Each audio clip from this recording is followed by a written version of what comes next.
No. Who? Jeffrey Kurtz Lundner. Oh, Jeff. Jeff is such a mensch. Yes, he's like he's in Pittsburgh, but Yes. he's helping out with a Hebrew class through our congregation in Columbia, Maryland. Wonderful. So, No, Jeff is a dear friend. He was the rabbi at Temple Solel for a number of years, and he and I collaborated on a number of programs, and we were just good friends. He's a nice man, very nice. yes. So we have, I see Marilyn and Hi. I'm streaming right now, and we are also on FaceTime or FaceTime. Let me just I just want to see if I can Facebook rather. I get FaceTime and Facebook mixed up. Let's see, here we go. So oh, there we go. There you are. Good. I got to turn this down so I don't get an echo. So the nice thing about our technology is I'm talking to you all and on Zoom, but there are people who can watch us, and we're getting very nice turnouts on Facebook and our streaming. So usually we get quite a few more than just who appear. You are appearing, or actually you're not going to appear on the streaming, but they'll be able to hear you. I need to turn this microphone on, so at least they will be able to hear us conversing. Oh, hold on just for a minute. I have to go back and turn the sound system on. I'll be right back. Hi, Marlene. You're muted. You're muted, Marlene. You're muted.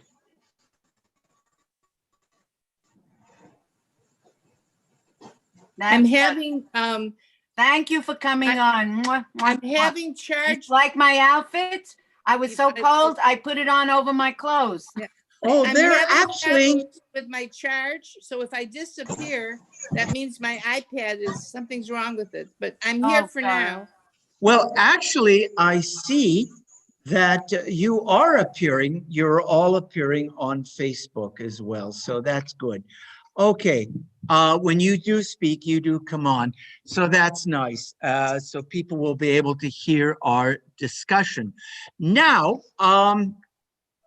so where are we going from here? Okay, what we're going to be discussing today, I find very interesting, and I find it very instructive of how the rabbis dealt with strict law and as it applied to the lives of real people. And sometimes you got to find some flexibility in law in order to be able to apply it. I think this is something Ira certainly would understand. Now,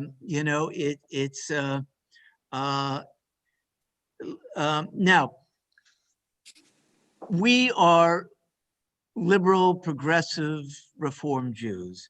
And as such, we are much more flexible in our Jewish practices, and sometimes we look at our Orthodox co-religionists, and we go, you guys are just being way too rigid, and this is where the Talmud comes in, I think. The Talmud is quite flexible in a lot of ways.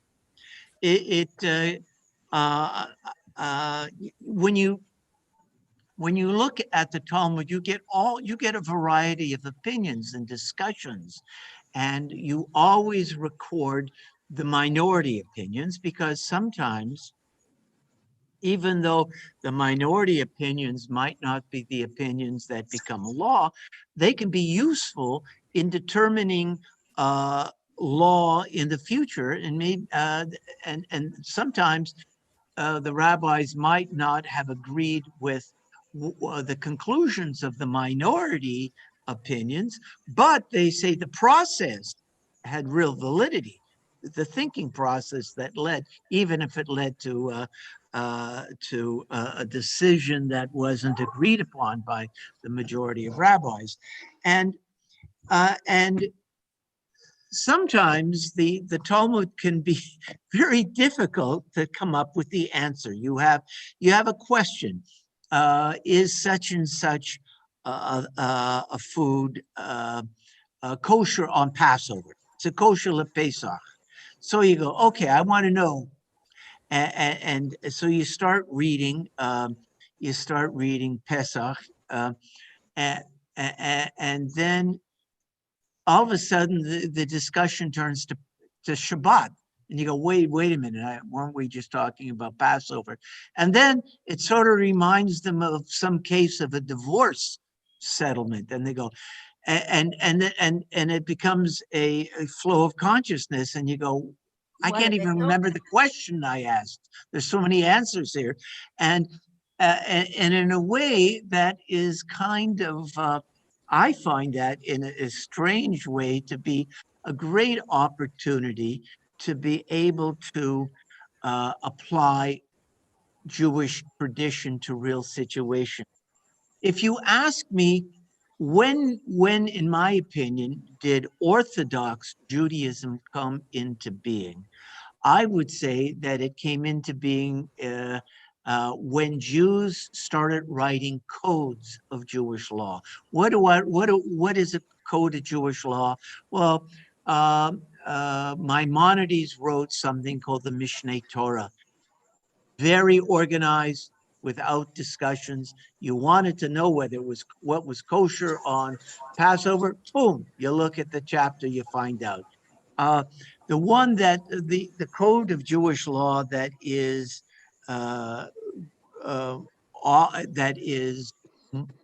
more apt to be used in the modern Orthodox community, it's something called the Shulchan Aruch. It was written about 400 years ago by Joseph Caro. And again, he gives you the answer, definite answers to all your questions without the discussion.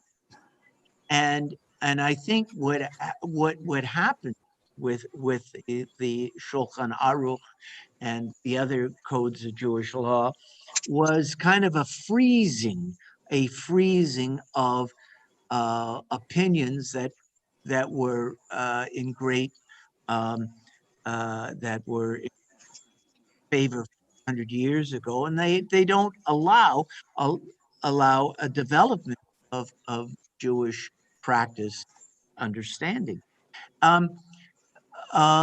I think that as Reformed Jews, we ought to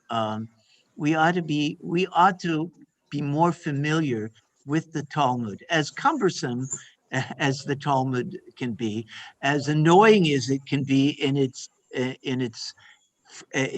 flow of consciousness kind of format, it certainly gives us a lot of wisdom and a lot of different approaches to how we should observe our religion. So what we're going to do today, we're going to look at what I think is again a very fascinating tractate. It's from Yoma, which is the tractate on, Yoma literally means in Aramaic, the day. It's from a section of holidays called Moed. So what do you think, Yoma, the day? What holiday would be so prominent that you would just say the day and everybody would know that what it meant? What holiday do you think they were thinking? Yom Kippur. You're right. Shabbat? That's right. Shabbat? No, Yom Kippur. Shabbat had its own tractate, Marilyn. So Yoma, this was the tractate that spoke about what you could do and what you can't do on Yom Kippur in terms of work, in terms of eating or drinking or whatever. And I'm going to share with you now some laws, some surprising laws, I think you will find, with regard to what we're allowed to do on Yom Kippur. Okay, I'm just going to go here and there. Can you see it? Now, Yeah. Yes. Good. make it a little bigger, a little bit. I'm going to do that. Okay, this is Yoma. Yoma 82a to 83a. Baruch atah Adonai Eloheinu melech haolam, asher kiddushanu v'mitzvotav v'tzivanu la'asok b'divrei Torah. So we start off with the Mishnah. You always start off with the Mishnah. If a pregnant woman smells food on Yom Kippur and says she must have it, she must be given to eat until she feels restored. A sick person is fed on Yom Kippur on the advice of experts. If no experts are there, one feeds him at his own wish until he says enough. So I always make a point of telling people on Yom Kippur, listen, try and fast if you can. Fasting, I think, is a wonderful spiritual practice. Fasting is a good thing. But if you are ill, and you must eat something, if you have to take pills at 2:00 on Yom Kippur afternoon, and you have to take it with water or food, do so. Not only may you do so, but you must do so. A pregnant woman is not required to fast. Neither is a pre-bar or bat mitzvah child required to fast. If you're healthy, if you're not ill, if you're not pregnant and you're over bar or bat mitzvah age, certainly you should try and fast. Now, I'll tell you about my own practice. Excuse me. When I was up north leading services for many years, I would do the traditional fast, meaning I didn't drink water and I didn't eat. And for a rabbi, when you're on your feet and you are constantly speaking, you can be on your feet for 26 hours. Well, you wouldn't be on your feet for 26 hours, but my fast can last for 26 hours. I could do that. When I came down here, I found the heat to be, was much hotter down here than in Pennsylvania or Wisconsin, other states where I've served as rabbi. And I know, it had to be close to 10 years ago, a few days after Yom Kippur, I was stricken with a kidney stone, very, very painful. And there was a good chance that it was because of my fast, not because of my fasting from food, but from fasting from drinking. So I don't drink very much water on Yom Kippur, but I realize for my own health that given the fact that I can develop, I seem to have a system that can develop kidney stones, I need the water.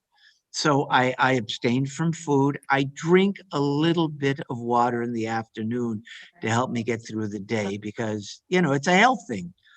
And now, but you look at the Mishnah here. What do you find interesting about this Mishnah? Take a look at it. The pregnant woman smells food and says she must have it. What does it say? What's your take on this?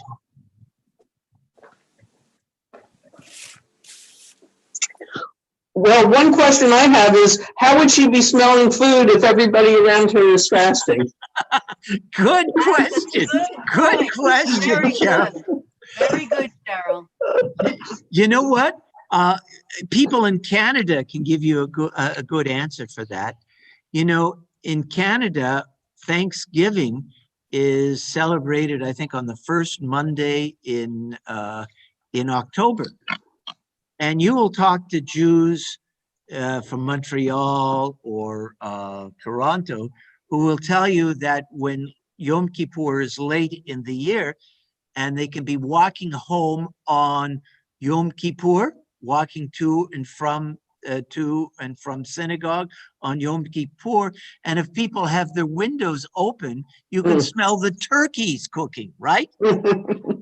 So Canadian Jews would say, well, we got an answer to that one. But it's a good question. But somehow she smelled food. Yeah, I'm glad you pointed that out, Cheryl.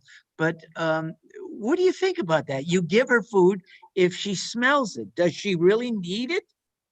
Or does she just... Baby does. The baby does. Yeah, okay. Baby. Maybe That's her very baby important does. to keep the baby well. The nourishment. She's But eating but for is she herself, really hungry, or is she just craving it? And what do the rabbis make of that? I hope they allow it. Well, they say they do. Yeah. Just not whether she needs it or not. She smells it, and she's given it. You let, yeah. I think modern people just feel that pregnant women should not fast. Yeah. Well, Maybe have something to drink, have a small amount of food, don't yes, feast. But yes. the modern way of thinking that I've heard is that you just don't fast. And if You you need medication or if you're ill, That's right. you just use your own Vitamins and things judgment. like that. You need food to take the pills with and to absolutely. your Now, body doesn't get sick. here is the sick person, and you ask the doctors, does he really need? Now we're going to see that the Gemara challenges this a little bit and expands on it. It says, if a sick person says, I need food, if there's a doctor available, you turn to the doctor and say, well, what do you say, doc? Does he really need food?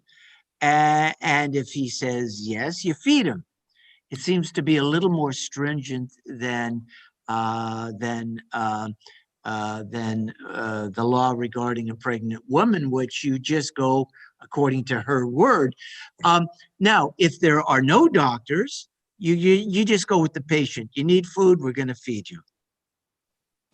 Okay, keep all of this in mind, and let's continue with the Gemara. Our rabbis taught, if a pregnant woman smells either kosher meat, now get this, people, or pork. This, you wouldn't hear this in an Orthodox. I don't know whether the Orthodox even studied this Talmud, but it's she either kosher meat or pork and says she must eat some. What are you going to do? This woman is, I gotta have some ham or bacon. Okay. So what do? You put a straw. So you put a straw into the juice of the meat and place it in her mouth so that she gets the aroma. At least let her smell it. If this satisfies her craving, it is well.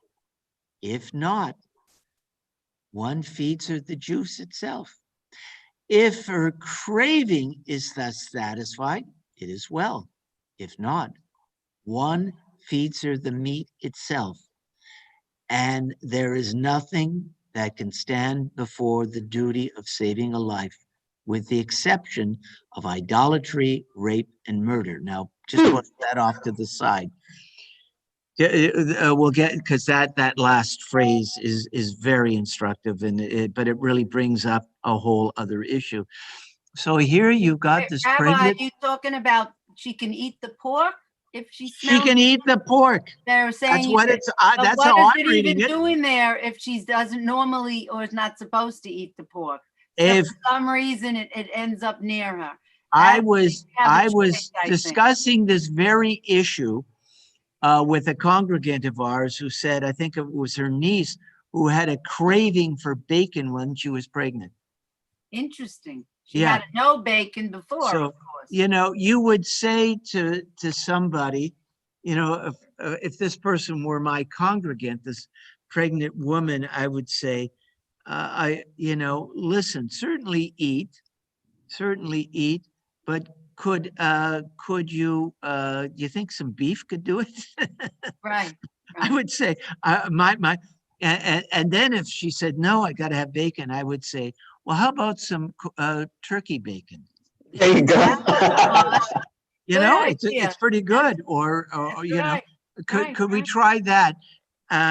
And if that didn't satisfy her, you know, I would have to go with what it says here. Give her the bacon. If she maybe her craving is really something that she needs. I don't know. But if it was just a psychological craving, I would say, let's try and do it in a kosher fashion. That would be my, is it psychological or is it physiological? Sometimes the body knows what it needs, you know? Right. So I don't know. Why would you need pork? Why would you need pork? But in the end, but you can see in the end, even after a little bit of discussion with her, in the end, we let her do what she wants to do. Now we get to this phrase at the end. There's nothing that can stand before the duty of saving life, with the exception of idolatry, rape, and murder. Now, this seems to be disconnected. There is nothing that can stand before the duty of sin. Now, there is a concept called pikuach nefesh. Pikuach nefesh. You will hear me talk about this occasionally. It means saving a life. Pikuach, when life is in danger, the rabbis tell us that you can violate any mitzvah, any ritual or even ethical mitzvah, except three. There are only three things that you must never do, ever. And one is idolatry, one is rape, and one is murder.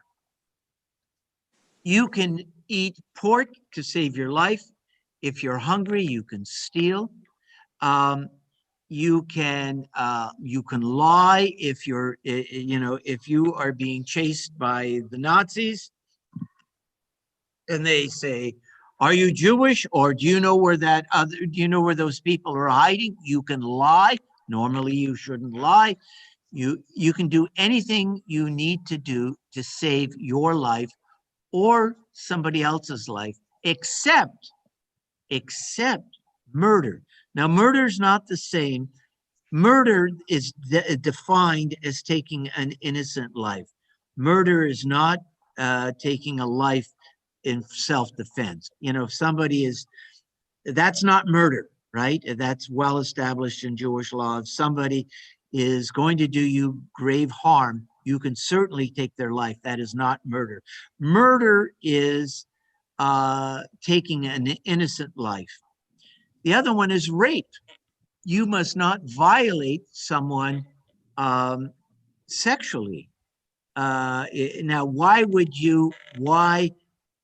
under what conditions would you be asked to murder someone or violate someone sexually?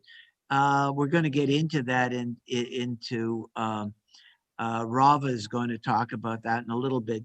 But you can imagine someone coming and putting a gun in your hand and saying, listen, you're going to kill this person or I'm going to kill you.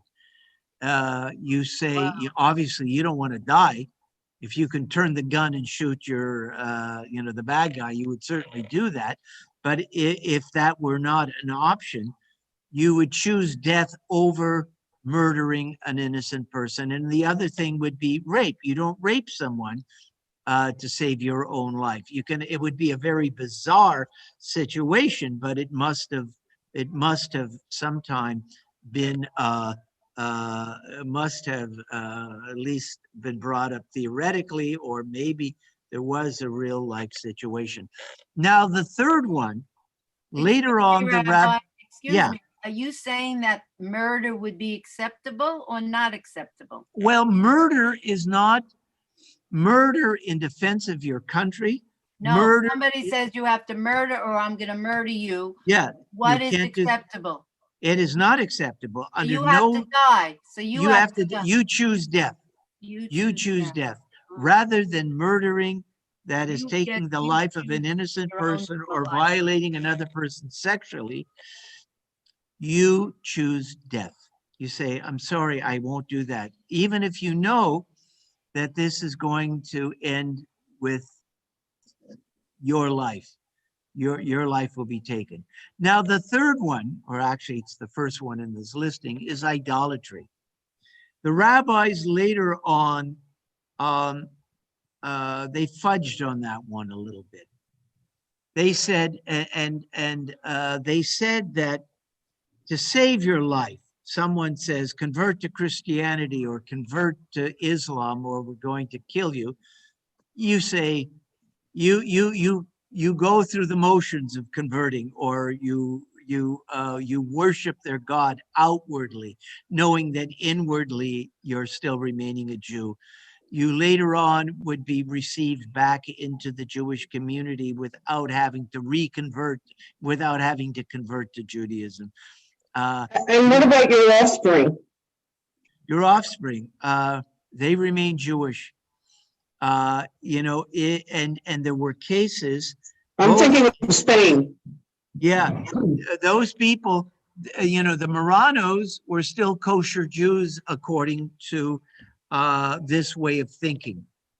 Maimonides has a letter that he wrote to someone in northern, I think it was somewhere in Algeria or Morocco, somewhere in North Africa, who was forced to convert to Islam during some kind of pogrom, some kind of invasion, and was feeling terrible because he was a real caring Jew, and he asked Maimonides, "Have I sinned? And do I have to convert? I want to be back with my Jewish religion." Maimonides says, "You didn't sin. You saved your life, pikuach nefesh, and you remain a Jew. It doesn't matter. This was done under duress. This was done under duress." Now there is a discussion about and this happened often in Jewish history, where a Jewish area would be taken over by Muslim or Christian invaders, and they would require the rabbi to go out and work on Shabbat or eat pork or do something like this. For the rabbi, now, if it was in private, the rabbis said, if this was in private, they come into your house and they say, eat this pork, worship this idol, and you did it just to save your own life, that was acceptable. But if they took you out to the public square, so other Jews would see you, doing this, and this would and in sort of advertise it, the fact that you were then in that case, then you had to choose death. So for a rabbi, the standard might be for a Jewish leader, a rabbi, or maybe the president of a congregation, the standard might be higher for them, because for them to commit idolatry in public would be so discouraging to the rest of the Jews that they might have to just say, okay, I'm not going to do it even if you kill me.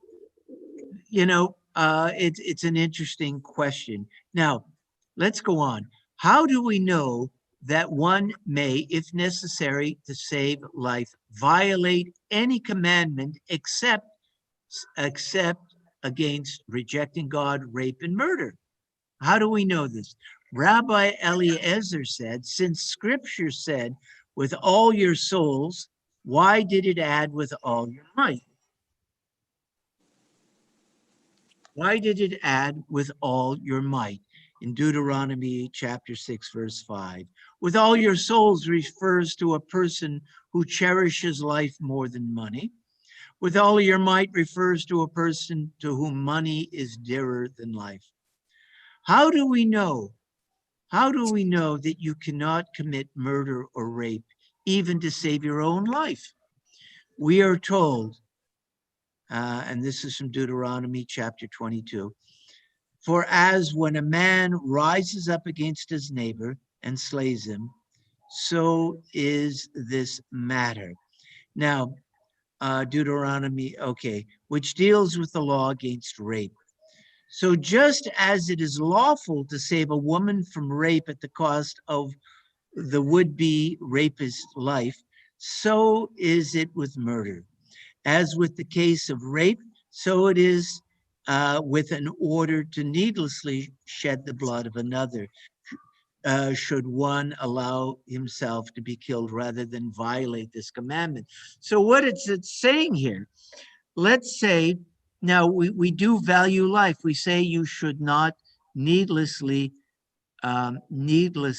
take a human life, an innocent life. But it says if you see a rapist raping, about to violate a woman, you can kill him. You can kill him. If you see someone who is about to murder another person, you can kill that person. It's not murder. So what they're saying is they're giving us a little more nuanced approach to what is acceptable and what isn't. Any comments so far?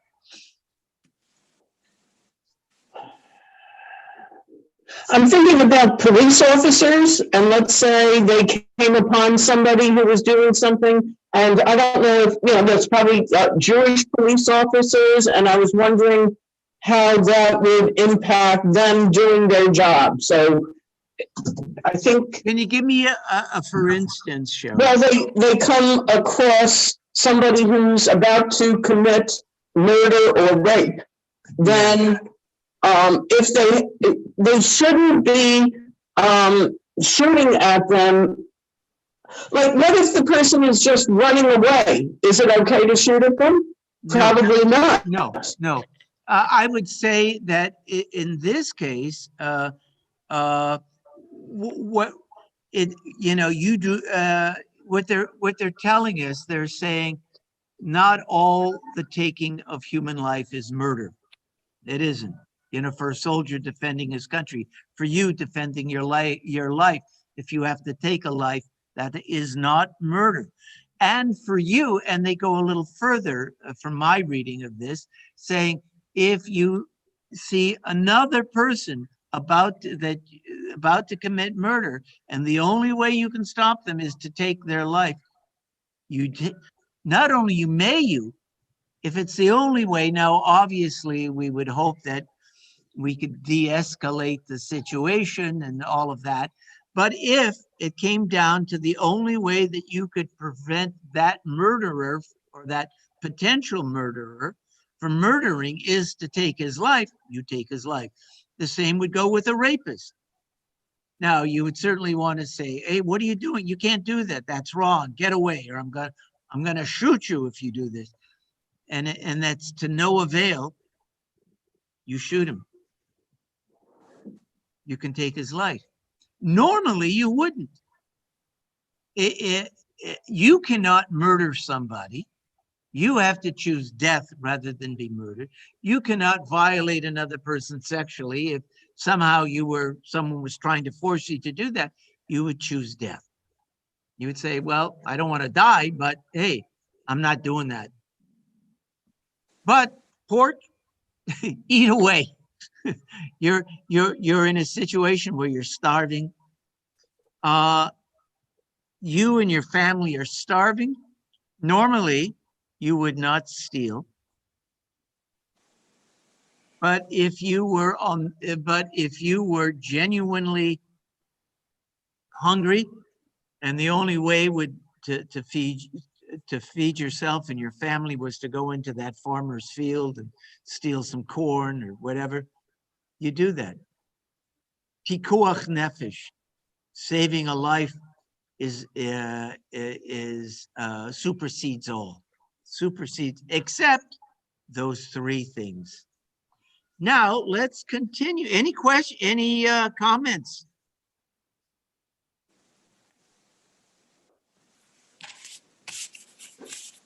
Okay. Now let me just expand this a little bit. Okay. How do we know this principle applies to a case of murder? Now, this is where Rava, one of the Babylonian sages, comes in. He says, there was a man who came to Rava and said, the Lord of my village told me, kill so-and-so, and if not, I shall kill you. Rava answered, let him kill you, but do not kill. I wouldn't use the word kill here. I would use the word murder, But he says, let him kill you, but do not kill. And he goes on to say something very interesting. What makes you think your blood is redder than his? Perhaps the blood of that man is redder than yours. You don't take, who's, you are not allowed to take the life of someone who is, as far as you know, innocent of any capital crime. There were instances in the Talmud that spoke of a Jewish city that was besieged by an enemy. And the enemy said the following: send us out so-and-so from your community that we may kill him. Otherwise, we will proceed, we will take the city, and we will kill all of you. Can you imagine such a situation? You are the rabbi or the leader or the head of that city or that village, and they say, send us out so-and-so, and you know that person is going to be killed, or else we're going to kill all of you. Can you imagine? Now, that sort of situation, it probably happened, that sort of thing happened probably during the Holocaust, Sophie's choice. Yes. What do you think the correct Jewish response is? From a Talmudic point of view? Send us out so-and-so, and we'll let the rest of you live. What do you think the Talmudic response would be? I think you have to refuse, because you'd be choosing to allow somebody to die who is innocent. Anyone else want to weigh in? Yeah, I agree. Anyone else? You're right. And the rabbis quote Rava here. Who's to say your blood is any redder than this person's blood? Meaning you can't make that choice. We are not entitled to decide. Now, in a court of law where there is capital punishment, that is another matter. Although I would argue, I don't like capital punishment, but you could certainly make the case that that's acceptable. But in the case of the besieged city, send us out so-and-so, or we're going to kill you all. It would be a heart-wrenching decision for the leader or leaders of that community to say, no, we will not send out so-and-so, even if it means that we're all going to die. So it's a tough thing. Now, let's do this last paragraph. A sick person is fed on Yom Kippur at the word of experts. That's what it said. That's what it said in the Mishnah, right? Rabbi Yanai said, if the patient says, I need food, while the physician says he does not need food, who do we listen to? We listen to the patient. Isn't that interesting? The doctor says, look, it's all in his head. He's fine. Something. Wow. But the patient says, I need food. We listen to the patient. That's good. Isn't that interesting? The reason? The heart knows its own bitterness. Proverbs 14:10. Interesting. If the physician says, now, here's something where we would contradict the wishes of the patient in favor of what the doctor says. The physician says the patient needs food, while the patient says he does not. We listen to the physician. Isn't that interesting? Why? The patient is probably so weak he cannot tell. Okay? Good point. Isn't that interesting? Mhm. Now, the patient is a bit delirious and says, I don't want food, or I don't need food. And the doctor says, this person needs food. Even if the patient said, you violate the patient's, not wanting food. Now, I have been in situations where I have counseled families at the end of life. And this is a tough one. At the end of life, we're all more or less in agreement that it's okay not to do heroic measures on someone who's going to die anyway, right? We know the person is almost dead.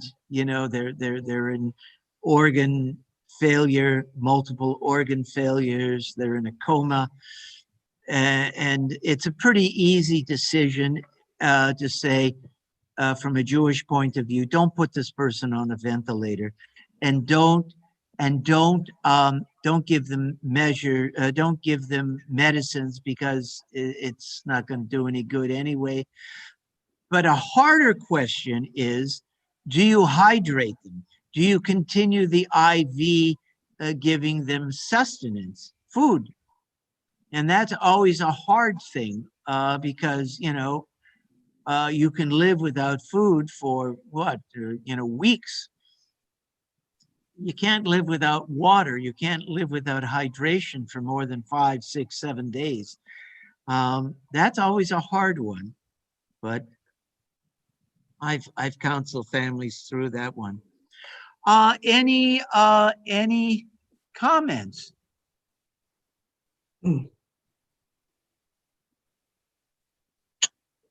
What do you think?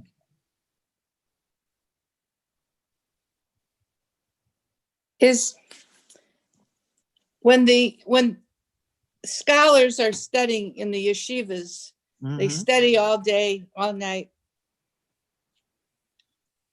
They take all of this, they study the Talmud, am I correct? Yeah. Word from word, over and over. Well, too often they're studying the codes in my estimation. You know, the codes are the ones that are more rigid, that don't have the discussion like the Talmud.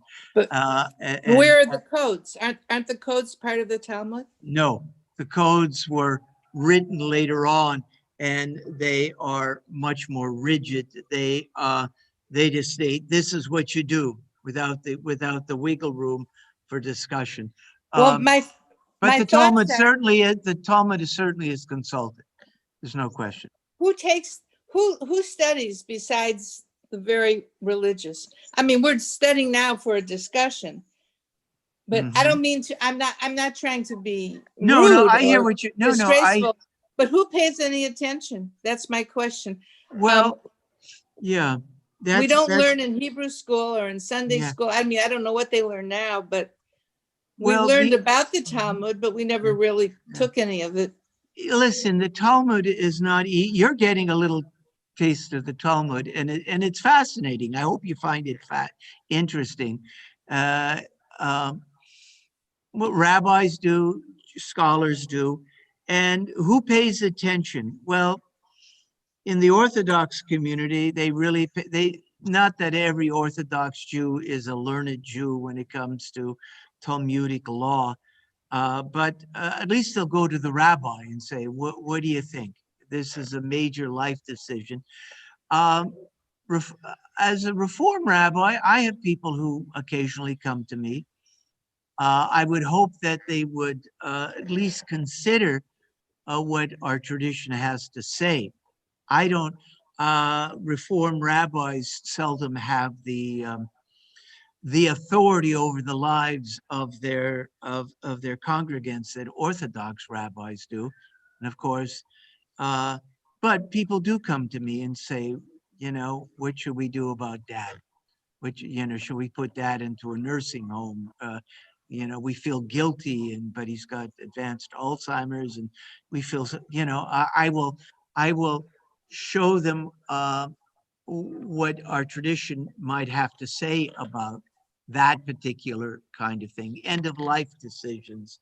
Um, um, so for serious Jews, it does matter whether they happen to be scholars or whether they just happen to be Jews who care about integrating um, Jewish values and a Jewish process of thinking about these matters into their decision making. As I think you would, Marlene. I think, you know, if you had a major life decision, you would, I suspect you would say, well, at least I'm going to consult. I may not agree with the tradition, but I'm going to know what the tradition advises me. You know, I have that question. I get this question a few times a year, actually, about cremation. Cremation, it's not something that is sanctioned by Jewish law.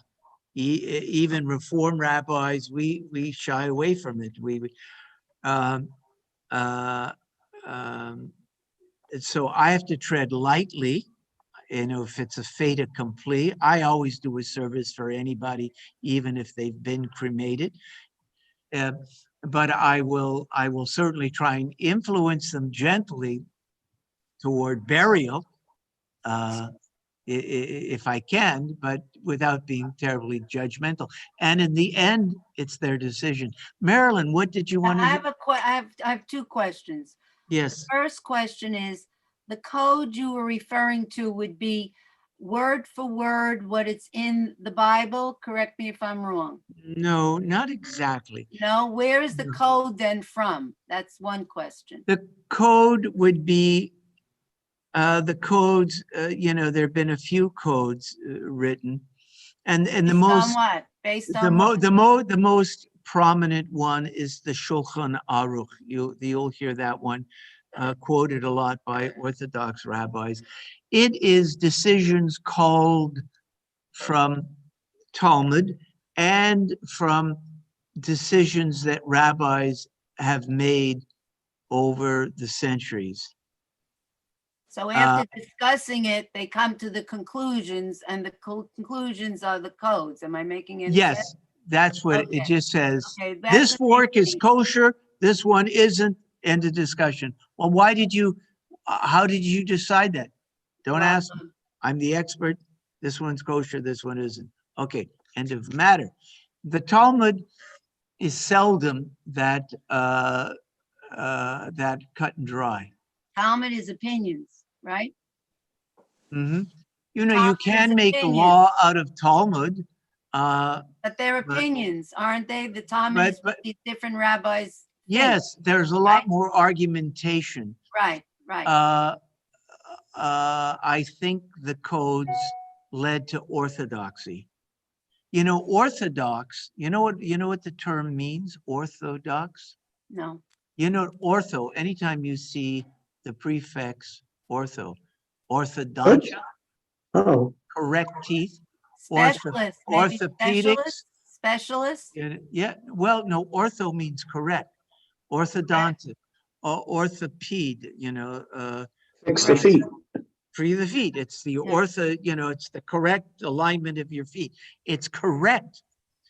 Doxos is the Greek word for law or belief. I'm So not the sure which correct one. law. So it's correct. It's the correct. It's this, and I think Judaism over the centuries has not, I would argue that it hasn't been orthodox. The Orthodox will say, we keep traditional law. And I would say, no, you keep Orthodox law, and it's a little different. Up to the time of the codes, I think there was a fairly, not that we didn't have standards, opinion. not that we didn't have rules. Yes, we did have rules. Sometimes they could be too rigid. But there was a little more flexibility because you could read things in different ways. And it allowed a certain evolution and the ability to respond to new situations. With the codes, you had orthodox. That's This is the correct thing, and whatever. If I wrote a code in 1510, it was the state of the art what the rabbi said then, and that was it. Hey, but a lot of stuff happened since. Okay, I think Let me Marlene. just ask one more question. Okay. Wait, one more question. The relating of the cremation. I don't know why I got the impression that Jews did not approve of cremation. Correct me if I'm wrong, because you're destroying the soul also. Am I making any sense, or that's just something that is hearsay? That was the reason. I'll tell you my Destroy the understanding. body, you're destroying the soul also. I'll That was tell what you. I thought. Yeah, I'll tell you my understanding of it. No, the soul. Well, if you get all Kabbalistic about it, the soul is Yeah. infused into everything. But there's a traditional idea. The soul was, the word for neshama or nephesh Your spirit, meant breath. right? So there was this the consciousness dwelling within your body. But why the care for the body? Why would we say to bury rather than to burn? There was a concept in rabbinic Judaism of a physical resurrection. Tchiat Metim, we call it. A Really? physical resurrection, meaning when the Messiah comes, all the good people in the world would be physically resurrected, and your bones would grow sinews and organs. Now, most of us don't really take that very seriously now. And my question is, hey, if I die at the ripe old age of 86 or 87, why would you resurrect me at that age? Resurrect me when I was a strong, healthy 22-year-old. Why would I want to be born? Why would I want to live in eternity with my old bones? Resurrect me. Anyway, but there is Orthodox law that says if you have an amputation during your lifetime, you have that limb or whatever it is buried where you intend to be buried. Why? You don't want to be hopping around on one leg when you're resurrected. And so, you know, so that is the traditional, that's the traditional way of looking at it. A resurrection is not in the Bible, am I wrong? Well, not in the Torah. It's certainly, there is No, it's not in the hints of it in the book of Daniel, much later, in the very later part of the Bible. Remember, the Bible was written over many centuries. There's some kind of references to it. Now, I don't like, I agree with my, I'm with my Orthodox colleagues in taking a dim view of cremation, but for different reasons. I don't believe in physical resurrection. I just don't. To me, it's something that wasn't there in the Torah, and it was something that Jews believed in for many centuries, but I don't buy into it. But I don't like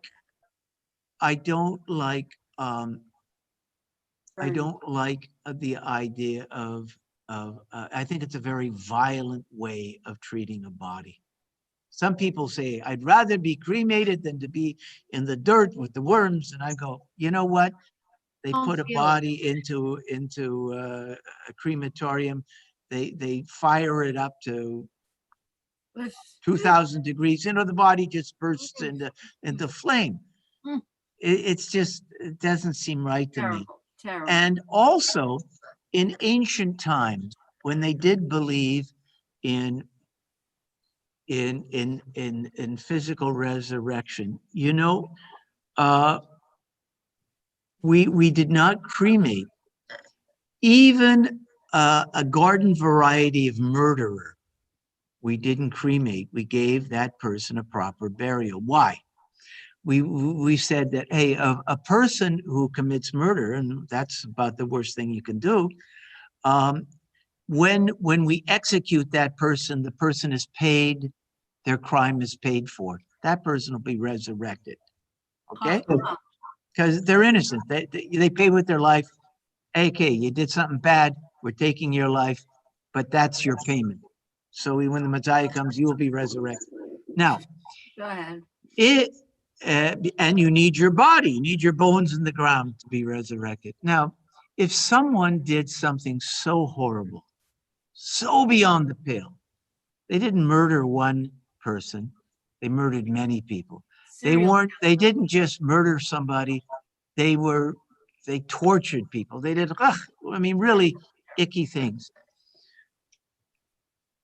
We might decide to cremate that person's remains. Why? Because we're saying that crime can't be paid for with capital punishment. You have forfeited your life. We don't want to be with you in this life.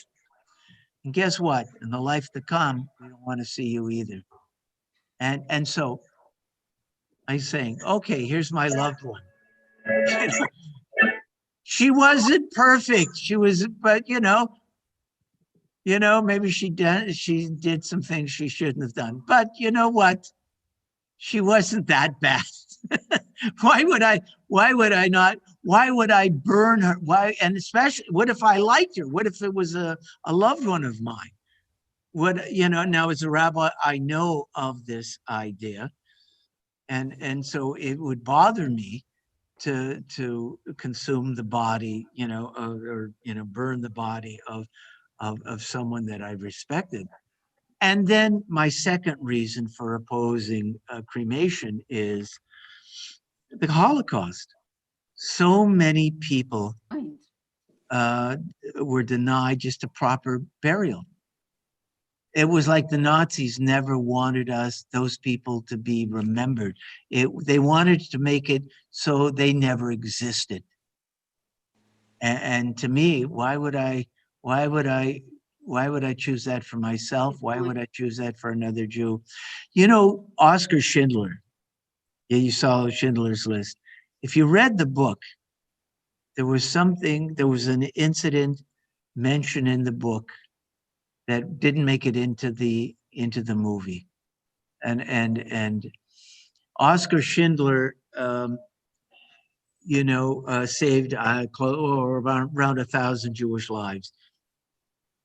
There was, he was bringing Jews out of Auschwitz to his quote unquote concentration camp. It was none of the sort. He was saving Jews. In Brinlitz, Czechoslovakia, the town where he was from, supposedly to work in his factory. There was no work to be done there. The war was coming to an end. He did it at his own expense. So there was this, he diverted. It was very hard to get people out of Auschwitz, but he actually, I need these people, I've trained them. Oh no, it wasn't in Auschwitz. It was in his labor camp. They weren't, and so he convinced the Nazi officials to let him take his workers to Czechoslovakia. And one of the railway cars got detached, and it ended up in Auschwitz. And he went to Auschwitz, and this wasn't most of his people. This was a small group, I don't know, 30 people. And he cajoled and bribed and convinced the Auschwitz, the people at Auschwitz, to let him have his workers. And they said, get out of here, take them, get out. So he brings them back, but they'd been there for several weeks, and they were so weakened, this group of people, that they began to die. And he was keeping them, he was feeding them, he was looking after them. But these people were so far gone, they began to die. And the people who were surviving were so grateful to Oscar Schindler. They said, we will understand if you cremate them. Burial is so hard to arrange. And he said, no, I know you Jews. Remember, he wasn't a Jew. He was a Sudeten Catholic. He said, I know you Jews and your law, you don't believe in cremation. So he went to the local Catholic church where there was a cemetery. And he'd gotten familiar with Jewish customs. I think he had a Jewish mistress. I think that was part of it. And at his own expense, he negotiated purchasing of graves in this Catholic cemetery for his Jewish workers. Now, the priest said, well, listen, we don't have a lot of room here. I have a bunch of graves over here by the fence. You know what it means to be buried by the fence in Judaism? You bury suicides by the fence. Oh.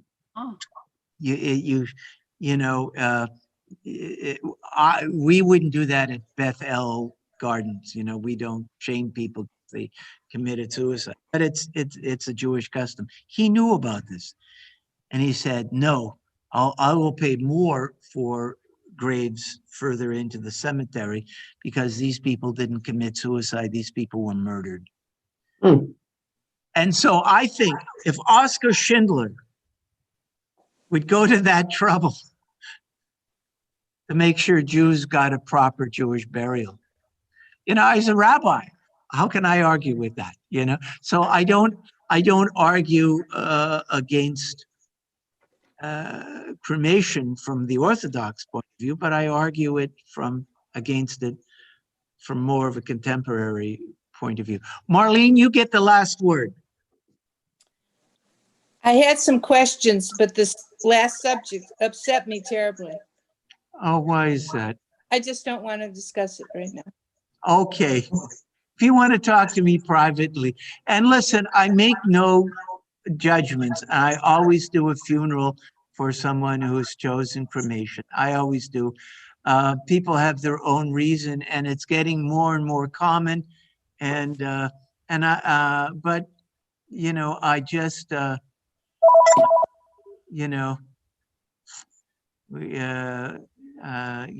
ask people to think about these things.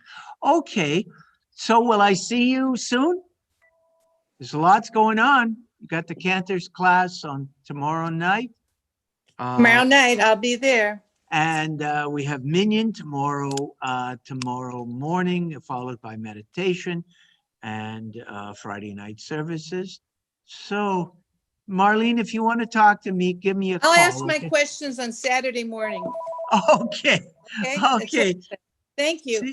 See you all.